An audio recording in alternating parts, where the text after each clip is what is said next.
I kept stealing glances at his table while I served other customers, refilled coffee cups, and tried to act like I wasn't completely distracted by his presence. He had his phone out, reviewing what looked like legal documents, but every time I looked his way, those blue eyes would find mine across the diner. When his food came up, I made sure the presentation was perfect. Miss Ruby had outdone herself.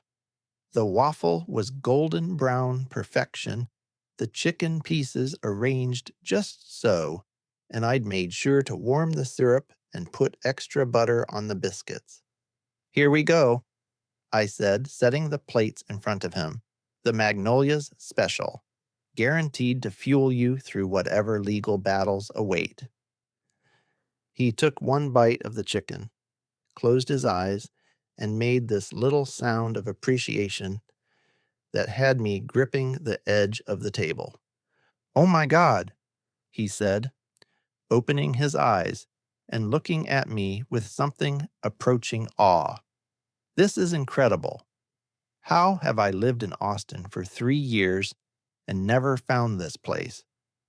"Sometimes the best things are hiding in plain sight," I said, then immediately wanted to crawl under a rock. Could I sound any more like I was flirting? Well, maybe because I was, but still. 3 years, huh? You from around here originally?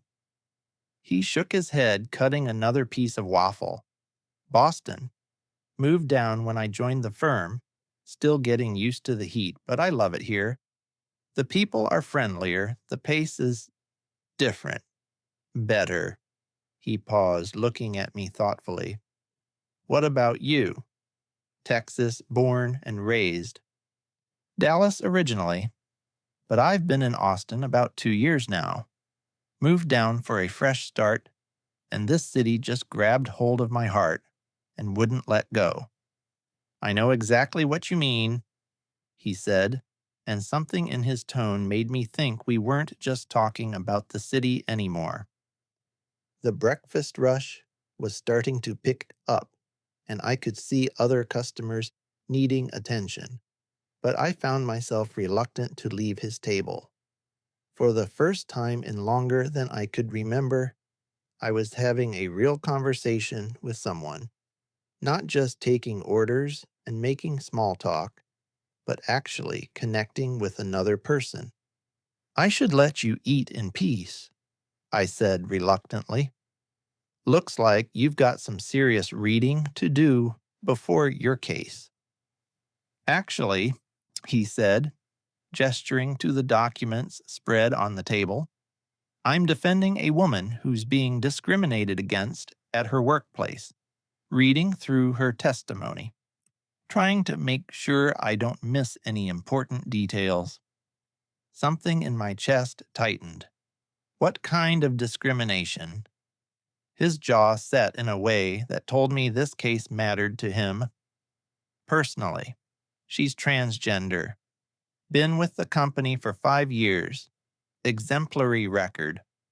But ever since she came out and started her transition, they've been making her life hell. Demoting her, cutting her hours, creating hostile work environment. Her supervisor actually told her she was confusing the customers and that maybe she'd be happier somewhere else." The words hit me like a physical blow, and I had to take a step back. In an instant, I was transported back to my own experiences. The jobs I'd lost, the looks I'd endured, the casual cruelty of people who couldn't see past their own narrow understanding of the world. "Hey," Darius said, his voice gentle. "You okay? You look like you've seen a ghost." I realized my hands were shaking slightly, and I clasped them together in front of me. "I'm sorry, that just, it hits close to home, you know? What some people have to go through just to live their truth." Something shifted in his expression, and he studied my face with new attention, not invasive or rude, but like he was really seeing me for the first time.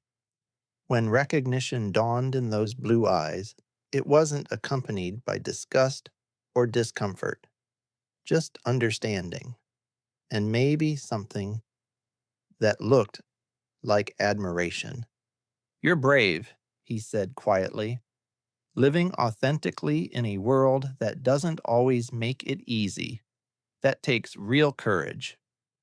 Tears threatened at the corners of my eyes, and I blinked them back. Some days feel braver than others.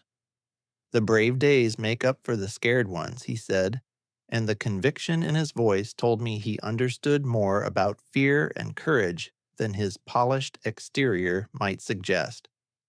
The moment stretched between us, heavy with unspoken understanding, until the bell over the door chimed and a group of construction workers tramped in, all dust and good-natured arguing about whose turn it was to buy breakfast. "Duty calls," I said, trying to lighten the mood while my heart was still hammering against my ribs. "Of course. Go take care of your other customers. I'll be right here working on this case and enjoying every bite of this incredible food." The next hour flew by in a blur of orders and coffee refills, but I was hyper aware of Darius in his corner booth. He worked steadily through his documents, occasionally looking up to catch my eye across the diner. Every time our gazes met, he'd smile, and I'd feel that electric current all over again. Around 8:30, he started gathering his papers, and my heart sank. I'd been dreading this moment, watching him walk out that door and probably never seeing him again. Men like Darius didn't usually frequent places like Magnolia's. This was probably just a fluke, a one-time thing, while his regular spot was closed. I was refilling coffee for the Martinez family when I saw him approach the counter to pay. Miss Ruby was working the register, and I could hear them chatting about the food, but I was too far away to make out the words. When he turned to leave, our eyes met across the diner one more time. He raised his hand in a small wave, and I managed to wave back despite the disappointment crushing my chest. But instead of heading for the door, he walked over to where I was standing. "Jasmine," he said, and my name sounded even better the second time around. "Yes? I know this might be forward, and please feel free to say no, but—" He paused, running a hand through that perfect hair, and for the first time since he'd walked in, he looked uncertain, vulnerable even. "Would you like to have dinner with me sometime?" The coffee pot in my hands suddenly weighed 1,000 pounds, and I had to set it down on the nearest table before I dropped it.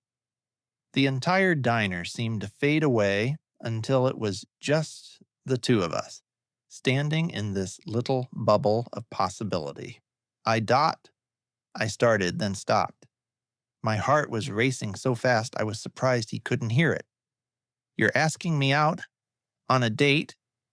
His smile was soft, tentative. "I am. I mean, if you're interested. I know we just met. But there's something about you, Jasmine. Something that makes me want to know more."